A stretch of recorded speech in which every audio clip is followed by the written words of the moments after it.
community, Dave the pickup artist with you, and this week we've got Dan at Dots at Loops coming out of hibernation, and he is putting out a contest. It's a crazy contest. He may have lost his mind. 101 questions. You don't have to answer them all. If you answer 10 of them, you get 1 entry. If you answer 20, you get 2 entries. If you answer all of them, you get 10 entries. Dots and Loops, a great channel. I ran into Dan actually the other day at the gas station. He was robbing it, I believe. But don't let that deter you from entering his contest. So let's get started. First question is the Get Smart. Artist that did something smart other than music, and we've got Neil Peart from Rush. Neil was a professor of music. I miss Neil Peart. Next we've got a what's this one? Todd Rundgren involvement. How about the Hello People? The Hello People were a psychedelic kind of a band, but they were also mimes. Really weird. They actually appeared on the Smothers Brothers and the Tonight Show, and they became Todd Rundgren's backing band. One of Todd's backing bands. Next, a album with fewer than 5 letters in the title. Barn, Neil Young and Crazy Horse. Next we've got high school, an album I had since high school.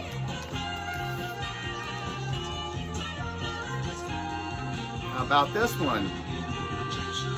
What was really cool about this is the inner cover, which is scary as hell. But yeah, great Black Sabbath, the iconic Black Sabbath comp, I think. First soundtrack, well, we got The Kids Are Alright by The Who. Great movie, great documentary, and it's also a great soundtrack. I like it. I love this album. 2-record set. It's got a nice booklet in it. Yeah, I think it's the first soundtrack album I ever bought. I got it when it came out in 80. Yeah, who knows? Who cares? Next one is basically polar opposites.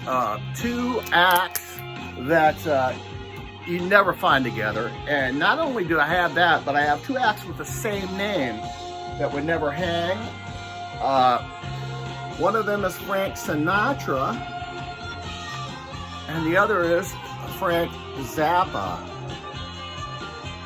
This Zappa, I think it's a record store day 7-inch with a couple of tracks from his Freak Out album. Next, he is looking for a title that rhymes with orange, and that was no problem. We got Grand Forange Railroad. I'm sure everybody remembers Grand Forange Railroad. A cool inner sleeve. I'm glad you asked, because I've got H.P. Lovecraft. This was the first band where all the members were high on LSD when they recorded it. But I like the inner cover because we've got information on the band here. And we've also got this cat who looks like he's having the time of his life. This is probably when he was on the LSD. H.P. Lovecraft. This is they put out 2 albums, and I think this one's a little better than the other one, but the other one's great. And they did a live album too, you gotta get. A bad album cover. Yeah. Let It Bleed. Terrible. What is that? What is that thing? And this is in crappy condition. This is going in the stink box. I need to replace that. Let's see. Next we've got an overrated album. An overrated album. This is good. Yeah, the $6 Million Man. Totally overrated. I read the reviews of this when it came out, and they were glowing. But I just don't get it. It doesn't make sense to me.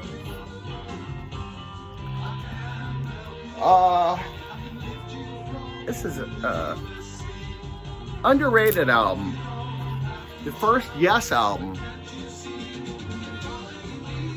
That's a nice psychedelic album. The first two albums was kind of psychedelic, but this one was a little bit better. The second album they did was orchestration, and that kind of got in the way of the psychedelia, but this is very good.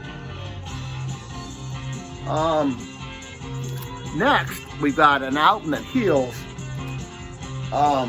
For years, I suffered from arthritis. I went to the doctor, and he prescribed some doxycycline. After I applied doxycycline to my joints, my pain went away. Next, we got an album that makes me high. It's Dope Smoker. Yes, Dope Smoker, about nomads. Dope smoking nomads are roaming the earth for their beloved weed. Here's a cool inner cover. This is a stoner metal band. Check out Sleep. Let's see, a maddening album. What a mess. Maddening album. Diary of a Madman. Makes sense.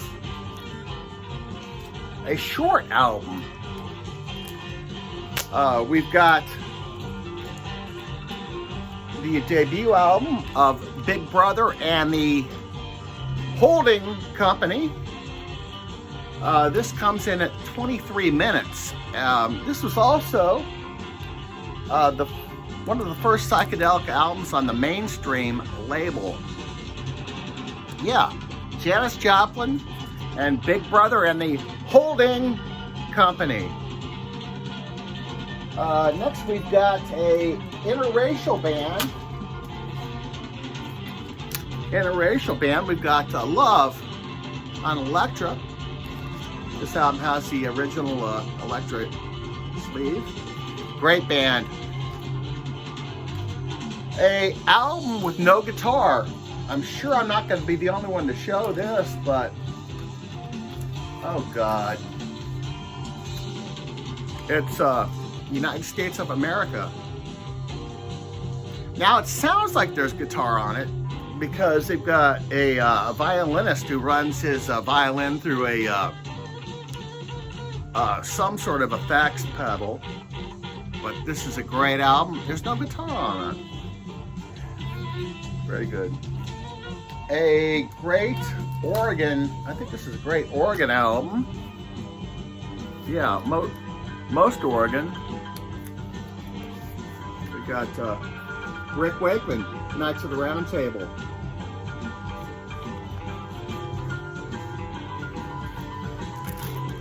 Tragic storyline album. Well, that would be The Pretty Things, H.F. Sorrow. At one point, the guy is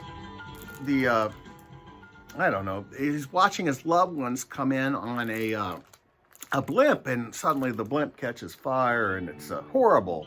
The blimp is right there. Great psych album, but a little depressing. We got, good God, why did I tape these? Blue Cheer, and this is the hard and heavy question. Yeah, the question is answered. Blue Cheer. Check out that hype sticker. I don't know if I like this better than the second one or not. A lot of people like the second one better, but oh, good grief. The Ventures. A great album cover, I think.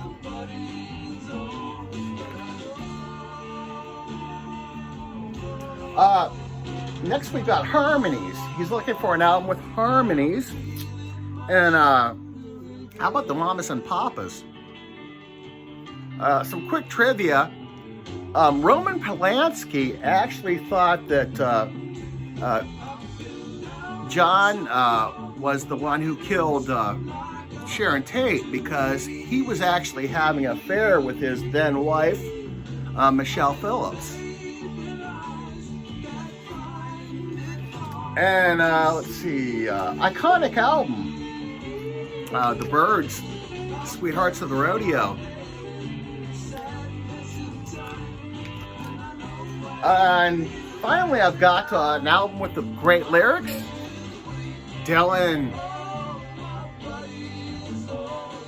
Highway 16 revisited, great lyrics. And yeah, that's it. Subscribe to Dan at Dots at Loops. He's got a great channel going on. Dan, I'm a big fan, and great contest. Take care, all.